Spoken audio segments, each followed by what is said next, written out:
I love helping people.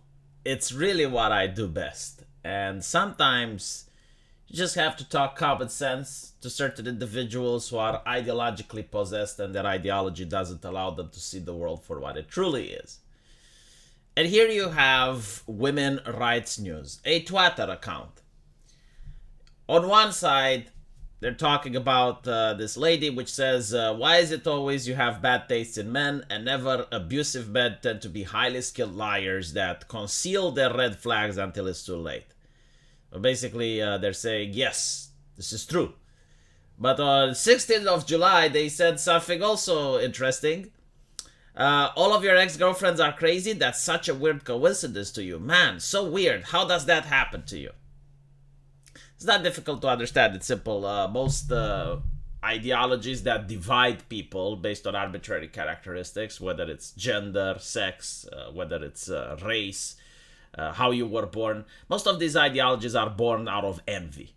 So it's not like an ideology that tries to understand the world. It's an ideology that tries to blame every single problem that the world has on whatever arbitrary characteristic they target. So in this particular situation, everything bad that's happening in the world is because of men. And when you think like that, it's very difficult to understand the world for what it truly is. So the first one to ask, like, why is it always you have bad taste in men? Is because when you say that all men are abusive, there will be a lot of men that are reading your comment and they know that they personally are not abusive. But for various reasons, they also do not manage to seduce women. It can be because they're socially awkward. It can be that they're very poor, living with their parents. It can be that they're short, their jawline is various factors. Some of them may be due to their personality, others not. But they look at it and they're like, okay, but I'm not abusive though. And this lady is complaining that all the men that she dated were abusive. So like, why isn't she dating me? And we're going to get to that in a little bit. Why isn't she dating this person? While saying that all the ex-girlfriends were crazy, crazy is like a very, I don't even know how to put it, but it's like a very broad definition. Like it can mean different things. Like when you say all of these people are crazy, you're not necessarily referring that they belong in a mental asylum or anything. It's just like you can say all of these people are unreasonable or difficult to deal with, right? So most women that will see this message from someone, it's like all my ex-girlfriends are crazy. Most women will say, yeah, like there were moments that I was unreasonable. Like, because even I, like if you were to say, well, most of my ex-boyfriends were crazy, I would be like, okay, well, there were times when I was unreasonable. But I was never abusive though, right? So it's a different thing. Because abusive also implies malice. It implies like some level of cruelty. It implies that you are trying to hurt another person. And I never did that. Especially not with an ex-girlfriend. Meanwhile, like if you're saying, was I ever crazy in certain scenarios? Yeah, I was unreasonable at times, you know, but like everyone is. Everyone gets into a fight, everyone gets into an argument. It's just part of relation. It's like the difference of the word. But here's another thing that's interesting. You're basically saying that abusive men tend to be highly skilled liars that conceal their red flags until it's too late. This is very simple, right? Most feminists do not understand that men and women are different and they look for different things. Like, if a woman comes up to a date and she tells me how much money she's earning, I genuinely don't care. Like, it's neither a plus nor a negative. It's just like it's like going to Google to look for a job and you're telling them that you make really great pancakes at home. They'll be like, okay. Like, it really doesn't matter. Why? Because men and women are different. Like, I'm not interested in what job she has or like how well she's performing. I'm interested in other things. So for example, when I picked my wife, I was very interested in how she looks. I know this is something that feminists don't like saying, that saying how a woman looks is horrible, but it's reality, okay? And you're not going to change this reality by lecturing people. Men are attracted in looks, and women know this inherently, which is why they dress nicer when they go on a date, which is why they put makeup when they go on a date. Like, let's cut the crap. I don't care what you're talking when I see your actions. Like, you're aware that this is the situation. Well, when you see a woman doing Twitch streams, the first thing that she does is that she pretty herself up. She puts on makeup, she uses filters, she uses like all these things because she knows that it's not only that other men are interested in how she looks, but other women as well. Like, there are studies that show that women tip waitresses with big boobs better than other waitresses. Meanwhile, I don't care how I look. Like, I just woke up, didn't even comb my hair properly, and I started streaming already. A woman would never do this. Because women, while they do care how men look, they are more interested in what men say, how they think, what is their intelligence, that type of thing.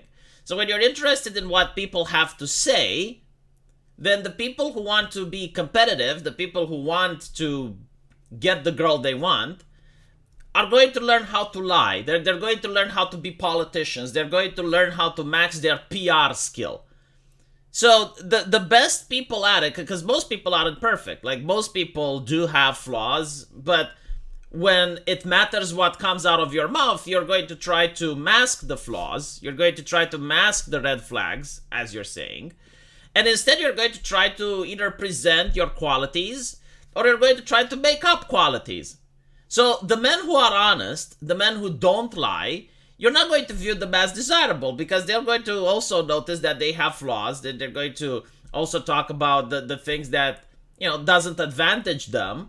And you're going to say, well, these men aren't good. Meanwhile, the men that lie and tell you what you want to hear, that whisper sweet nothings, those are the men that you're going to go out with. So this is why you're in this predicament.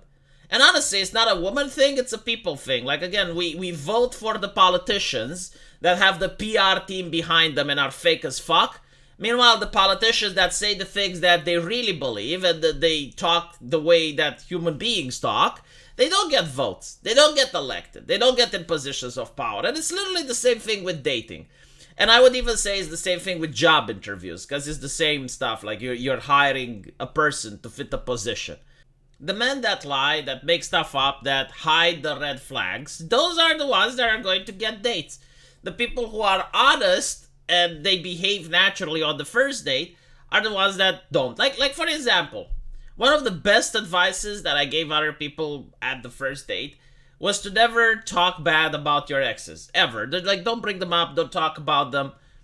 But like, if you're an honest person, right, and the conversation comes up about your ex, yeah, you're going to talk about it. And of course, like, if you were in a breakup, something went wrong, so you're not satisfied with what happened, and you're going to talk negative things about her. But that is the moment you get disqualified. Because you're not supposed to do that, even if it's honesty. Like, you're not supposed to be honest. What you're supposed to be is either lie and say, well, it was an amazing relationship, however, maybe she moved out of town, blah, blah, blah, blah, blah. Or you're supposed to just avoid the conversation altogether, which maybe you don't even want to do. Like, if you are with a friend and he asks you, it's like, how was your previous date? Well, you would just say how things were. But when we're with a woman, you're supposed to say nice things. Same thing is like if you talk about your mother, you're supposed to say nice things even if she's an alcoholic twat. It doesn't matter, right? And this applies to the work environment. Like, it's not just... I love comparing dating with getting a job because it's literally very similar things. But like, when you go to a job, you're not supposed to talk bad things about your previous place of work. You're supposed to talk only good things, only positive things, even though, like, maybe you worked in hell. If a friend asks you how your previous relationship was, you would be, hold on to your horses, pal, because, boy, do I have a story to tell you.